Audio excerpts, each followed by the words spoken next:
Hello, friends, and welcome to our chapel for Friday, February 19th. Let's start with our Pledge of Allegiance. I pledge allegiance to the flag of the United States of America and to the republic for which it stands, one nation, under God, indivisible, with liberty and justice for all. And now we have a short list of birthdays. Coming up on Sunday, the 21st, our very own Chef Ron. Happy birthday, Chef Ron. Hope you bake yourself a cake. No, we can do better than that. We'll get you something. On Monday, the 22nd, fourth grader Parker Smith. Happy birthday, Parker. On Tuesday, the 23rd, a very special person in my life who I hope you all know and love the way I do, Mrs. Eschker. Happy birthday, Janice. Wednesday, the 24th, sixth grader Reese Escobar. All right, so that's 4 real birthdays. Now, 4 real half birthdays coming up in the summer. I'm going to start with one that we missed back at the beginning of the month. We have a half birthday for August 1st, 2011, fifth grader Scarlett Johnson. Happy half, Scarlett. Sorry we missed you the first time around, but still plenty of time. 3 more half birthdays. On the 20th of August, third grader VN Miller.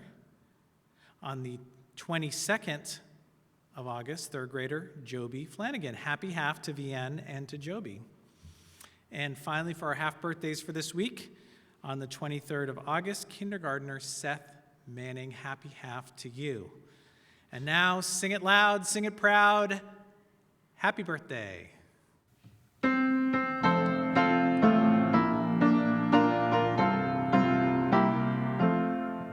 Happy birthday to you.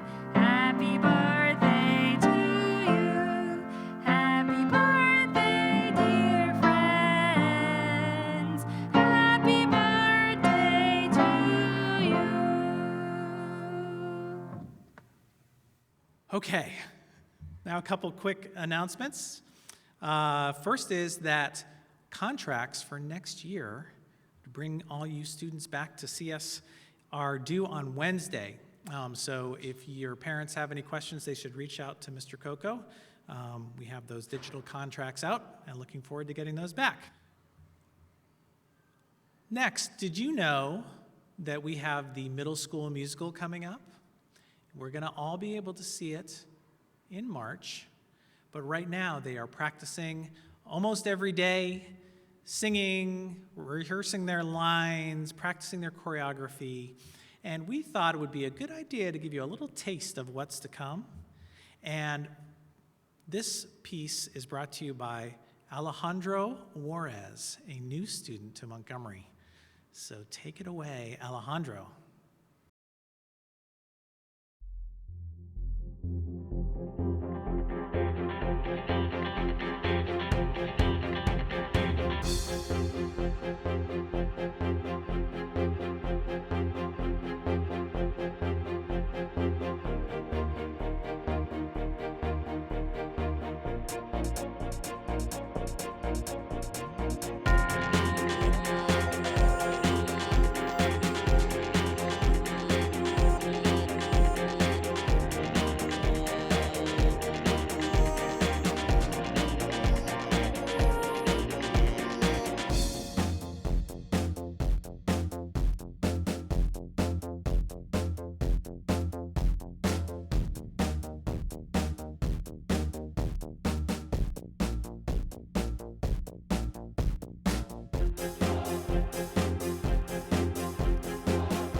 And now it's time for today's chapel speaker. It is my great pleasure to introduce Sari Steinberg. Sari came to Montgomery in 5th grade and is just a bright light. She's a hardworking, empathetic, pleasure to be around. She is a dedicated and strong soccer player. And as you'll learn from her chapel talk, she's deeply dedicated to her family, to food, and to adventure. I think you'll enjoy this chapel talk. Also has some special animal guests to keep your eyes peeled for. So it's my pleasure to introduce Sari. Thank you, Mr. McManus, for that warm introduction. Hello, students, teachers, and faculty. My name is Sari Steinberg, and I will be talking to you about my 2020 experience and how I persevered and changed. As we all know, 2020 was a year like no other. The COVID pandemic started in late March in 2020 when we were told to get all of our stuff and leave campus. I don't know about all of you, but I thought this was going to last for like 2 weeks, but it ended up being all school year and is still going on today. Throughout 2020, a lot of things have happened and changed, and that's where I want my story to begin, with the idea of change. 2020 has taught me that change is okay and that even if you are forced to do things that you aren't used to doing, you have to keep going. The first unexpected big change that happened during the last year was that I had to delay my bat mitzvah twice. For those that don't know, a bat mitzvah is the day that a 13-year-old Jewish person becomes officially known as an adult. It is a huge amount of work that starts 2 years in advance. The second huge change of 2020 was that sports got canceled. It started in the beginning of 2020 when the Monty softball season got canceled.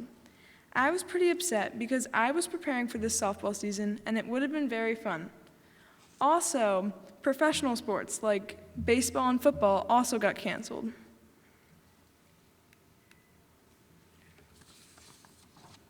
Then, in the fall of 2020, my Greater Chester Valley Soccer League and Monty Soccer games were also canceled.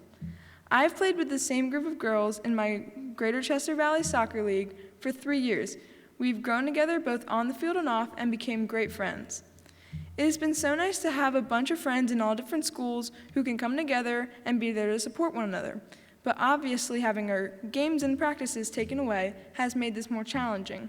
But I know that we will always be friends and look forward to the times where we can once again hang out and compete. The third huge change was, of course, school. School went from on-campus learning without wearing masks and social distancing to Zoom meetings, aka remote learning. I mean, even saying that sentence is strange. A year ago, the idea of walking around in a mask and not being able to stand close to my friends would literally make no sense. Now, it is a reality. At first, it was hard to settle in because Zoom meetings were very different from being in the classroom, but over time, it did become easier. And then finally, we could go back to school. Change unfortunately impacted me more than my bat mitzvah, sports, and school. It also forced me out of doing so many other things I love to do. For example, I love to go out and eat. I love trying different foods and different restaurants. Well, as we all know, in 2020, restaurants were shut down. One of my favorites is Fatouche, a Mediterranean restaurant that makes the best meats and salads. I really hope they are doing okay, still making money, and will be out for dining soon. Lastly, I was going to go to sleepaway camp for the first time. I was so excited, but that was not meant to be either. So how do I respond to all this? Should I get down and be miserable, or should I challenge myself to persevere and make the best of it? My mom and dad have always told me that one of the things that they most admire about me is how I persevere and make the best of my circumstances. Well, I think that quality has helped me during this tough time. I have tried to be optimistic, tell myself things are going to change, and that I just need to persevere. Well, that leads me to the second thing I want to talk about. Perseverance. Perseverance means attempting or accomplishing something despite of all challenges getting thrown your way. The most simple and ordinary things in life, like going to the grocery store, became a scary adventure. Some people still don't go out.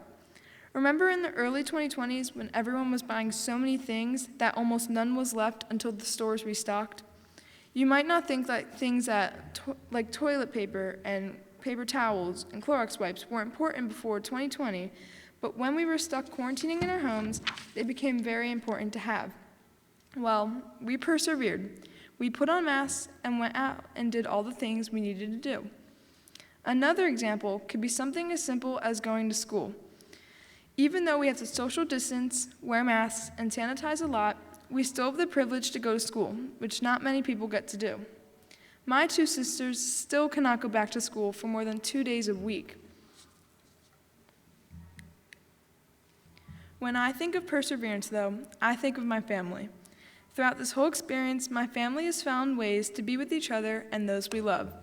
My family and I decided that no matter what, we are going to find a way to make the best of every situation and persevere, meaning we were going to still find a way to do the things that we love to do. I have too many examples to include in this chapel, so I will choose some of my favorites to talk about.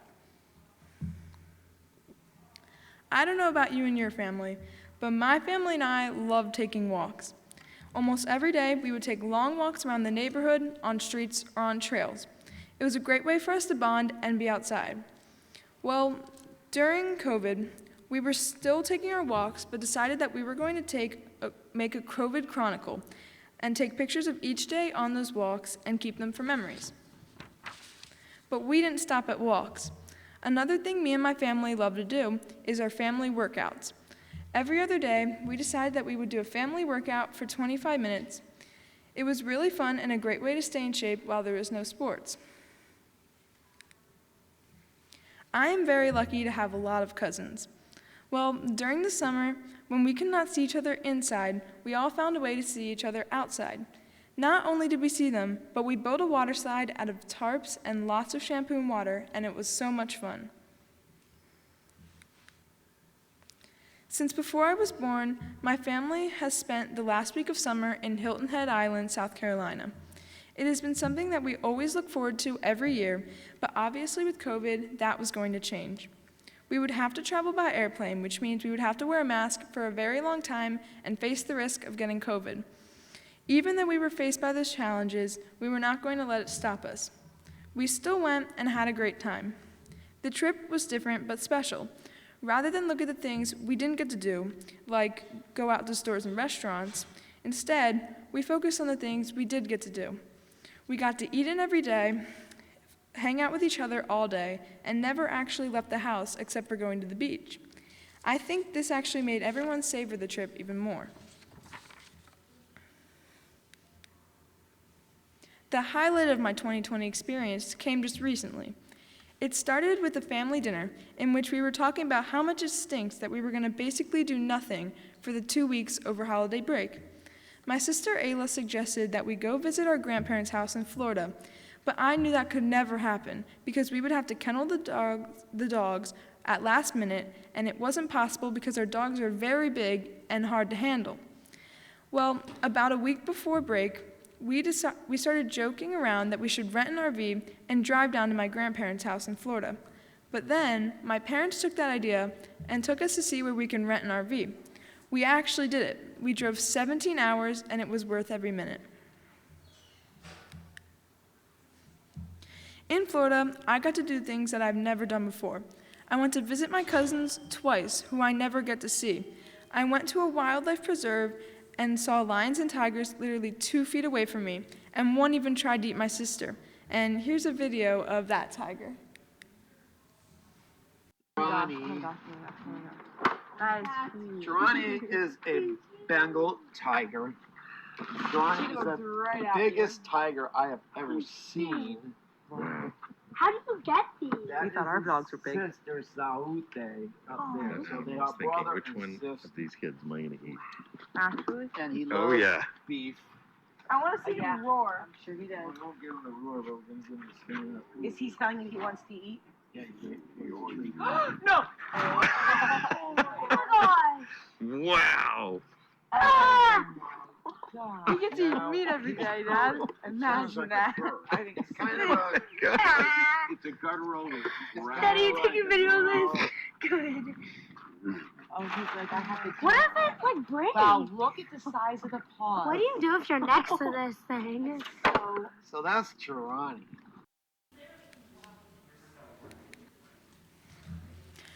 Some other things I got to do was see a crazy bird called a kookaburra literally laugh at my mom. I had a parrot say what's up to me. I fed a sloth and had giant iguanas living in the backyard of my grandparents' house. I played golf for the first time, walked new beaches, and ate awesome ice cream at night. This was one of the best trips I've ever been on, and I'll never forget it. And here's a video of the kookaburra laughing at my mom.